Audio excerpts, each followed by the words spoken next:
تو آئیے ہم لوگ پریکٹیکلی کر کے بتاتے ہیں کہ آپ کو رفع الیدین کر کے کس طرح سے رکوع میں جانا ہے۔ اب آپ قیام میں ہیں، ہاتھ بندھے ہوئے ہیں، اور آپ نے جو تلاوت کرنی تھی کر لیے۔ نظریں کہاں ہیں؟ ریویژن ٹائم، نظریں کہاں ہیں؟ سجدے کی جگہ پر۔ اب قیام کے بعد رکوع میں جانے والے ہیں، تو اللہ اکبر کہتے ہوئے کس طرح سے رکوع میں جائیں گے، کس طرح سے رفع الیدین کریں گے، ہاتھوں کو کس طرح سے اٹھائیں گے، بلال بھائی انشاءاللہ ڈیمانسٹریشن اس کا دیں گے۔ کریے، اللہ اکبر کہا انہوں نے، ہاتھ اٹھا کر رکوع میں گئے۔ ہاتھ کہاں تک اٹھایا تھا آپ نے دیکھا؟ رکوع میں آپ یہ دیکھیے کہ پیٹھ سیدھی ہونی چاہیے، یہ پوری پیٹھ سیدھی ہے۔ آئیے میں اس کے تعلق سے چند پہلے حدیثیں بتاتا ہوں اور پھر آپ ایک بار ڈیمانسٹریشن کریے۔ میں تھیوری پہلے حدیثیں بتا دیتا ہوں۔ پہلے تو یہ بات یاد رکھیے، اللہ سبحانہ وتعالیٰ نے قرآن میں سورۃ الحج میں سورہ نمبر 22 آیت نمبر 77 میں فرمایا، یا ایھا الذین آمنوا ارکعوا واسجدوا، اے ایمان والوں رکوع کرو اور سجدہ کرو۔ رکوع کرنا نماز کے ارکان، پلرز میں سے ہے، اور ہم نے ابھی تک کیا کیا پلرز دیکھے ہیں، آئیے ایک ریویژن کرتے ہیں۔ سب سے پہلا پلر جو ہم نے دیکھا وہ کیا تھا؟ تکبیر تحریمہ، اللہ اکبر کہنا، تکبیر تحریمہ کہنا، یہ کیا تھے؟ نماز کے ارکان میں سے، پلرز میں سے تھا۔ اس کے بعد ہم نے دیکھا قیام کرنا، وہ ہے قیام کرنا، ویری گڈ۔ اس کے بعد میں ہم نے تیسرا کیا پلر دیکھا؟ ہم نے دیکھا کہ سورۃ الفاتحہ پڑھنا، یہ ارکان میں سے ہے، پلرز میں سے ہے۔ یہ 3 پلرز ہو گئے سٹارٹنگ کے، ہم کل ملا کے انشاءاللہ 12 دیکھنے والے ہیں۔ چوتھے نمبر پہ جو پلر آ رہا ہے اور وہ ہے رکوع کرنا۔ رکوع کرنا نماز کے ارکان میں سے ہے، اور میں آپ سب کو ایک بات بتا دوں، پیارے نبی محمد صلی اللہ علیہ وسلم نے فرمایا کہ اسوأ الناس سرقۃ، سب سے بدترین قسم کا جو چور ہوتا ہے، جو چور ہوتا ہے نا، بدترین ورسٹ قسم کا جو چور ہوتا ہے، وہ کون ہوتا ہے؟ الذی یسرق من صلاتہ، جو اپنی نماز میں سے ہی چوری کرتا ہے۔ قالوا یا رسول اللہ، صحابہ نے پوچھا ہے اللہ کے رسول صلی اللہ علیہ وسلم، وہ کیف یسرق من صلاتہ، کوئی شخص کیسے اپنی نماز میں سے چوری کر سکتا ہے؟ تو اللہ کے رسول صلی اللہ علیہ وسلم نے فرمایا، لا یتم رکوعہا ولا سجودہا، وہ اپنے رکوع کو اور سجدے کو برابر سے مکمل کمپلیٹلی نہیں کرتا۔ اور قالا لا یقیم ظہرہ فی الرکوع ولا سجودی، وہ اپنی پیٹھ کو سیدھی نہیں کرتا رکوع میں اور سجدے میں۔ یعنی کہ جو پیٹھ ہے، جس طرح سے آپ نے دیکھا اور ہم ابھی برابر سے دیکھیں گے، پیٹھ کو کوئی سیدھی نہ کرے تو اس نے کیا کیا؟ اس نے چوری کی۔ کس میں سے؟ نماز میں سے۔ اچھا، آپ سب کے لیے ایک سوال ہے، چوری والی بات پہلے بھی آئی ہے ہمارے اس پروگرام میں، چوری والی بات پہلے بھی آئی ہے، آپ میں سے کس کو یاد آ رہا ہے؟ ذرا آپ خود اپنے آپ سے پوچھئے کہ کیا آپ کو یاد آ رہا ہے چوری والی بات کب آئی ہے؟ کیا آپ کو یاد آ رہا ہے؟ جی بالکل، جب ہم نظریں ادھر ادھر کرتے ہیں، لیکن یہ شیطان چوری کرتا ہے۔ بالکل صحیح جواب، یعنی کہ جب نظریں کسی کی اگر سجدے کی جگہ سے ہل کر دوسری جگہ جائے، یہ چوری ہے۔ کس کی چوری ہے؟ وہ شیطان چوری کرتا ہے ہماری نماز میں سے۔ لیکن بدترین قسم کا چور کون ہے؟ جو خود چوری کرتا ہے۔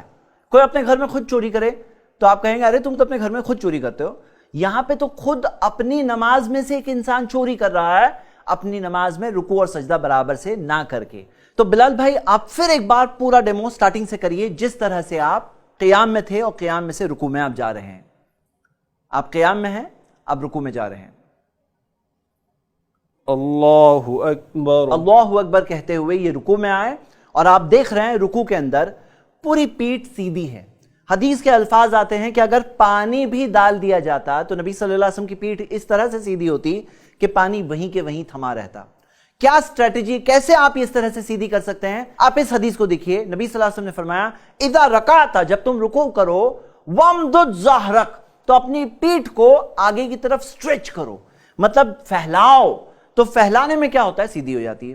اگر پھیلائیں گے نہیں تو کیا ہوگا؟ پھر سیدھی نہیں ہوگی۔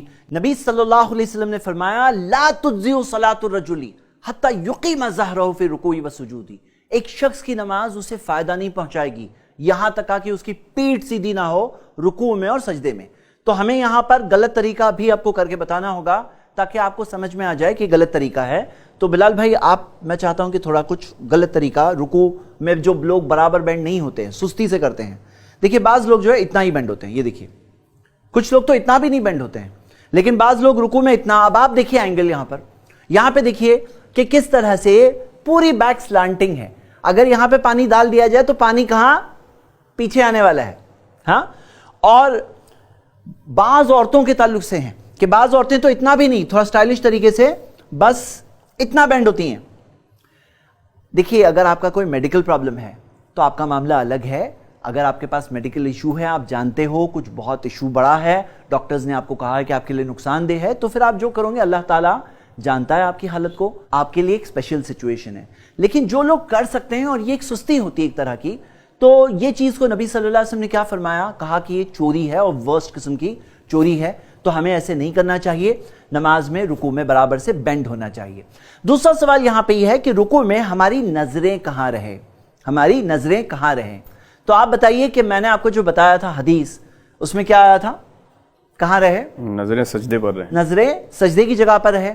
اور آپ وہ حدیث سن چکے ہیں نبی صلی اللہ علیہ وسلم کے تعلق سے, ما خلف بصرہ بعودی سجودہ حتی خرج منہا, نبی صلی اللہ علیہ وسلم کی نظریں سجدے کی جگہ سے نہیں ہلی, تو سجدے کی جگہ پر ہی رہے یہاں تک کہ نماز سے ہم باہر نہ چلے جائیں. صرف ایک ایسا وقت ہے جس میں سجدے کی جگہ سے ہماری نظریں ہلے گی, اور وہ ہے جب ہم تشہد میں بیٹھیں گے.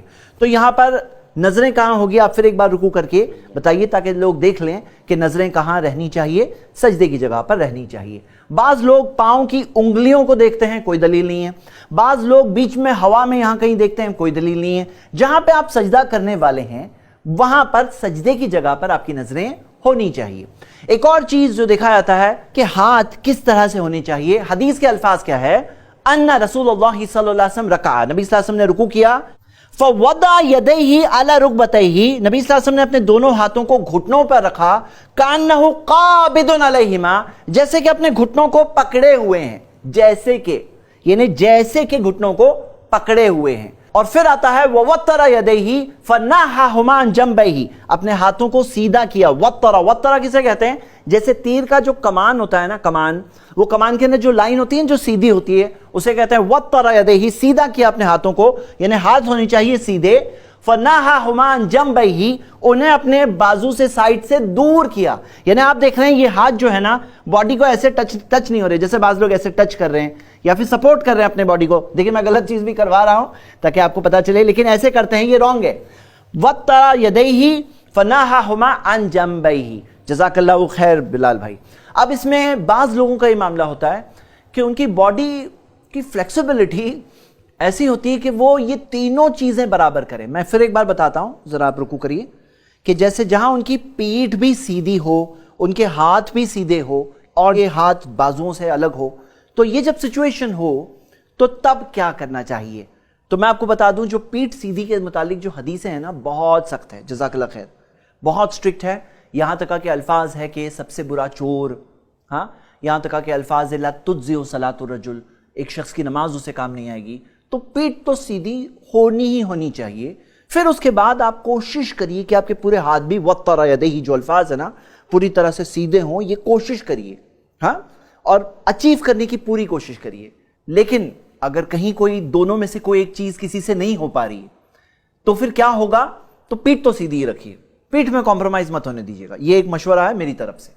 اب آئیے آپ سب کا امتحان ہوگا, ٹیسٹ ہوگا. بلال بھائی ابھی آپ کو رکوع کر کے بتائیں گے, صحیح غلط دونوں مکس, آپ کو سمجھنا ہے کہ یہ صحیح ہے غلط ہے. اوکے انشاءاللہ, سٹارٹ. فرسٹ ٹائپ کا رکوع, چلیے کریے آپ کو جو سمجھ میں آتا ہے. اب بتائیے اس میں صحیح ہے غلط ہے. یہاں پہ آپ دیکھ رہے ہیں صحیح غلط ہے, کچھ تو اوپینین فارم کریے. کیا کہا آپ نے, یہ غلط ہے. یہاں پہ پیٹھ سیدھی نہیں ہے, ہاتھ بھی سیدھے نہیں دکھ رہے ہیں, اور پاؤں بھی سیدھے نہیں ہے. تو یہاں پہ یہ ہو گیا پہلا طریقہ. دوسرا آپ دیکھیے, چلیے دوسرا کچھ بتائیے. اب یہ دیکھیے, کانہ قابض علیہما, جیسے کہ پکڑے ہوئے ہیں, ویسے الفاظ جو ہیں حدیث کے, تو گھٹنوں کو برابر سے پکڑے ہوئے وہ نہیں ہو رہا ہے, ہاتھ اس طرح سے ہے, پیٹھ بھی سیدھی نہیں ہے, یہ بھی ایک طریقہ ہوا. اور بتائیے.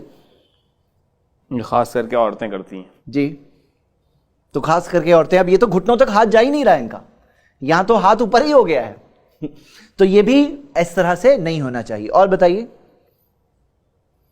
اور یہ صحیح ہے غلط ہے, چلو بتاؤ, سوچو, یہ صحیح ہے غلط ہے, یہ صحیح ہے, یہ صحیح ہے, پرفیکٹ ہے, الحمدللہ.